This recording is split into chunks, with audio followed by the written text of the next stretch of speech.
Hello বন্ধুরা, তোমাদেরকে কবিতাস ফুডে স্বাগত। আজকে করব আমি পনির পোলাও। আমি পোলাওয়ের জন্য ভাতটা আগেই করে নিয়েছি। পনির ছোট ছোট করে কেটে নিয়েছি, কাজু কিশমিশ, লং, এলাচ, দালচিনি, তেজপাতা। আমি ঘি দিয়ে দিচ্ছি, পনিরটা ভেজে নেব। এটা দিয়ে দিচ্ছি, পরিমাণ মতো লবণ দিয়ে দিচ্ছি পনিরটা ভাজার সময়। পনিরটা ভাজা হয়ে গেছে, আমি নামিয়ে নেব। ঘি দিয়ে দিচ্ছি, তেজপাতা, এলাচ দিয়ে দিচ্ছি, কাজু কিশমিশ দিয়ে দিচ্ছি। আমি এটা ভাজা হয়ে গেছে, আমি পোলাওয়ের জন্য রেডি করে রাখা ভাতটা দিয়ে দিব।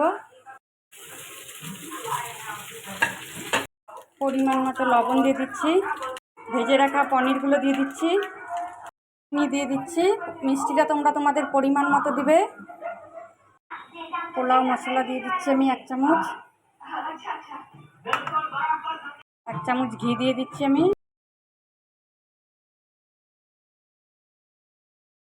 হলুদের গুঁড়ো দিয়ে দিচ্ছি, তোমরা হলুদের গুঁড়োর জায়গায় ফুড কালার ব্যবহার করতে পারো।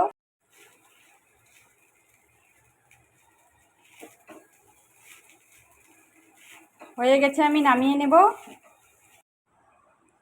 এই পনির পোলাও রেসিপিটা কিন্তু তোমরাও বাড়িতে করতে পারো, দেওয়ার জন্য খুব সহজ পদ্ধতিতে। ভালো লাগলে লাইক, শেয়ার, কমেন্ট, সাবস্ক্রাইব করে দিবে।